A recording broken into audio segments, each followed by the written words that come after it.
As you begin to read chapter 13 in your textbook, the important stuff should jump out at you right away.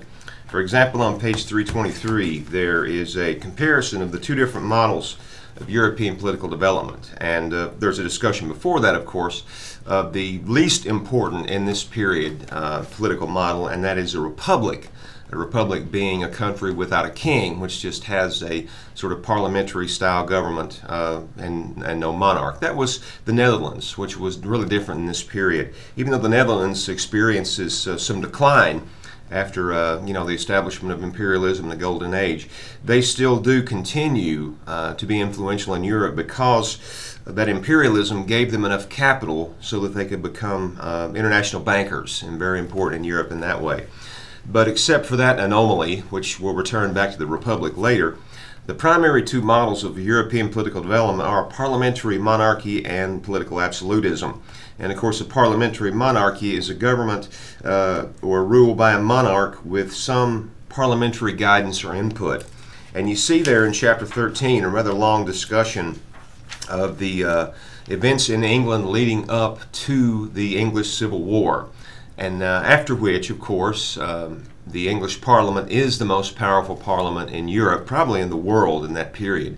And so they sort of set the standard and become a model of what a parliament should be. Afterwards, most of the parliaments in the world will, at one time or another, aspire to be as powerful and as much of a co-governing force as the English Parliament is in Britain. But that's going to take a while, and it does take quite a bit of storm and stress, Sturm und Drang, as the Germans say, an English Civil War and cutting the king's head off, and then a Puritan Republic, which is an experimentation with theocracy until Oliver Cromwell is overthrown, and after that the process of settlement, of bringing back a monarch, this time under different terms though, because the Parliament, after the Glorious Revolution and the eventual Restoration, does meet annually, and it has the ability and the power to pass its own laws, which most parliaments in the world in this period only meet when the king has called them to meet, and they only do whatever the agenda is that the king has said, and that's primarily as a sort of rubber stamp body for taxes and for revenue and budgets and things like that.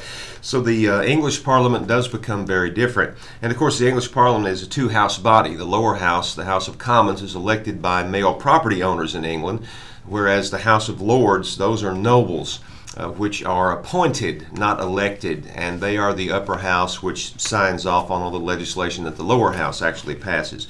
Now, in most places in the world in this period, monarchs are all powerful, and they are functioning according to the divine right of kings.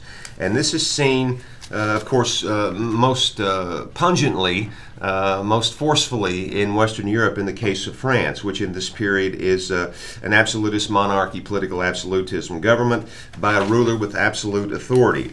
And the French monarchs have this because they are seen in a large part as the protectors of the traditional Catholic character or nature of France. You know, monarchs in this period are people who are seen as people who embody all of the best characteristics and features of the nation, and people look up to them as the very symbol and embodiment of a nation.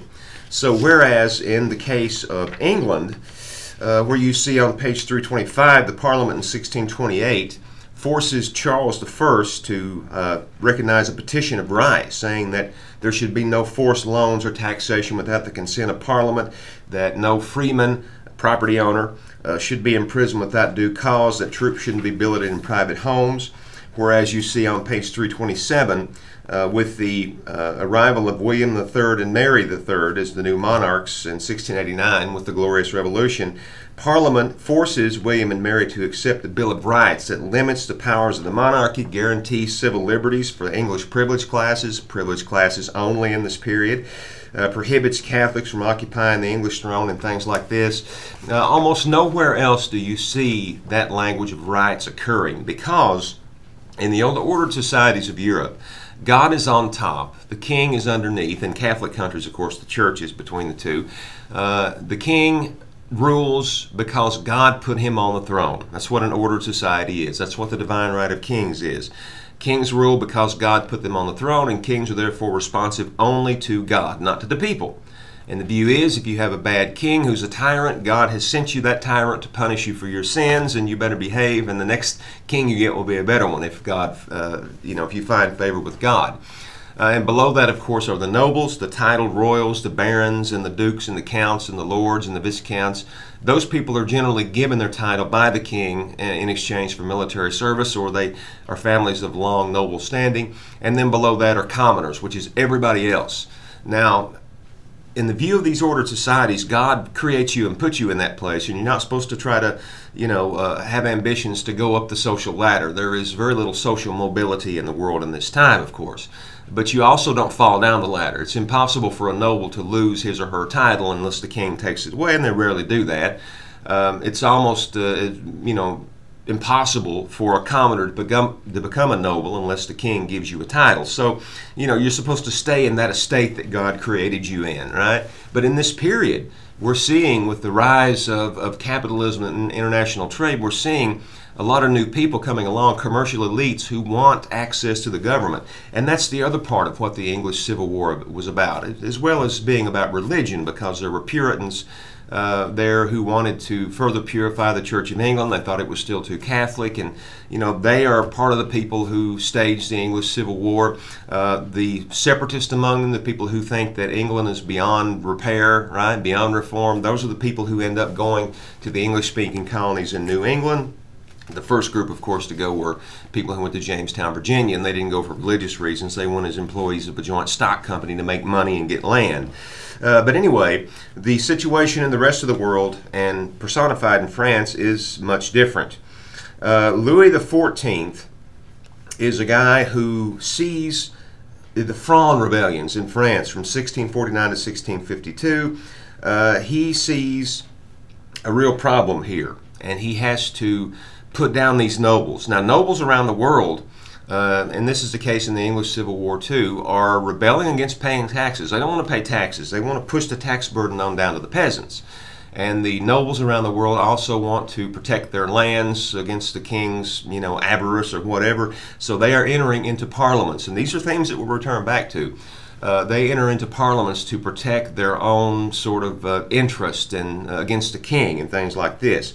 And that is happening in France. But Louis XIV is able to put those rebellions down, and he is able to rule through councils. He is able to choose families long in royal service to be, to be loyal people. I'm on page 329. And Louis and his advisors are masters of propaganda and political image. Create this huge palace at Versailles. All patronage comes from the king himself. The king is seen as the very embodiment of virtue. They're not talking about rights in France yet. They will, but they're not yet because, of course, they see themselves, as most people do in the world, as royal subjects, subjects to His Royal Majesty's pleasure or whatever.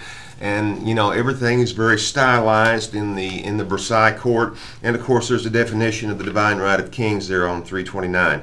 Louis XIV was alleged to have said, "L'état c'est moi," I am the state. So Louis wants to run everything himself and does not rely on parliaments.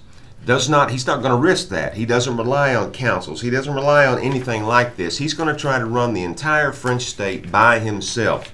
And as we're going to see, as we approach the French Revolution, this is untenable.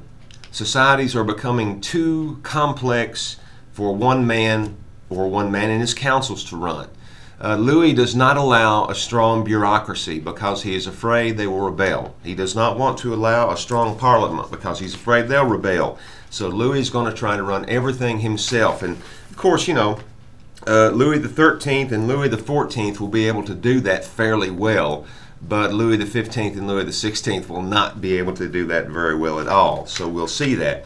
There are, on page 330 and 331, two views of the divine right of kings. Bishop Boisset of France defends it. John Locke, who we will return back to, he condemns it. And he talks about communities. He talks about political society, civil society. He talks about in this period, in the late 1600s, early 1700s, there is a rise of several concepts we'll talk about, like natural law and natural rights, which will be asserted against the rights of kings. So Louis has his hands full. He has to try to fight against the religious tolerance, the rise of the Huguenots or the French Protestants. He has to continue to disperse favor, and he's going to have a lot of trouble doing that, as we'll see.